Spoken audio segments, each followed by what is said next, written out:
7 जुलाई 2016 द्वारिका नई दिल्ली। सूरज निकल चुका था, लेकिन उदय शंकर तिवारी के घर में एक ऐसी रात का सन्नाटा छाया हुआ था जो शायद कभी खत्म नहीं होगा। उनका बेटा गौरव तिवारी, एक ऐसा नाम जो मौत के बाद की दुनिया से बातें करता था, उस दिन बाथरूम गया और फिर कभी वापस नहीं लौटा। लोग कहते हैं कि मौत दरवाजा खटखटाकर आती है, लेकिन गौरव के लिए मौत शायद उस बाथरूम के दरवाजे के पीछे पहले से ही इंतजार कर रही थी। जब दरवाजा तोड़ा गया तो नजारा खौफनाक था। एक कर्टन रोड से लटकती हुई वह देह उस शख्स की थी जिसने हजारों लोगों का डर भगाया था। लेकिन सवाल यह है, क्या गौरव ने खुद को खत्म किया या किसी साये ने उसका गला घोंट दिया? आखिर कौन थे गौरव तिवारी? गौरव कोई साधारण तांत्रिक या ओझा नहीं थे, वह एक पायलट थे, एक वैज्ञानिक सोच रखने वाले इंसान। शुरुआत में उन्हें भूत प्रेतों में जरा भी यकीन नहीं था, लेकिन यूके में पढ़ाई के दौरान उनका सामना ऐसी ताकतों से हुआ कि उन्होंने अपनी पूरी जिंदगी पैरानॉर्मल रिसर्च के नाम कर दी। उन्होंने बनाई इंडियन पैरानॉर्मल सोसाइटी। उनका मकसद डर बेचना नहीं, बल्कि डर के पीछे का सच बताना था। जहां लोग भूत समझकर भागते,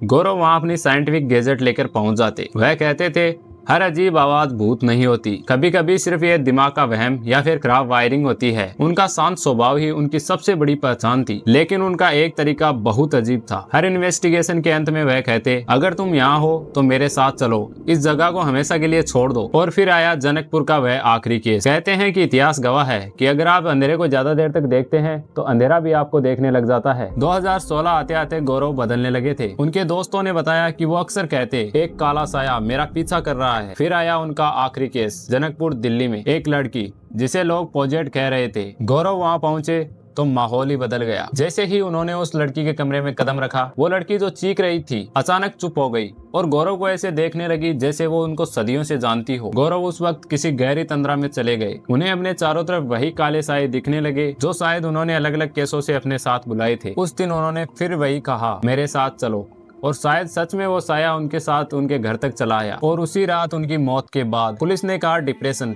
दोस्तों ने कहा पैरानॉर्मल, लेकिन सच क्या है, यह आज भी उन दीवारों के बीच कैद है। गौरव तिवारी ने लोगों को डर से लड़ना सिखाया, लेकिन शायद अपने अंदर के उस अंधेरे से वो खुद हार गए। कुछ लोग कहते हैं कि वो अगर भगवान में विश्वास रखते तो शायद बच जाते, क्योंकि उनका विश्वास सिर्फ विज्ञान और तर्क पर था। पर क्या तर्क हर चीज का जवाब दे सकता है? गौरव की मौत आज भी एक रहस्य है जो हमें सोचने पर मजबूर कर देता है कि क्या हम सच में अकेले हैं? आपको क्या लगता है, क्या वह एक हादसा था या कुछ और? कमेंट में जरूर बताइए।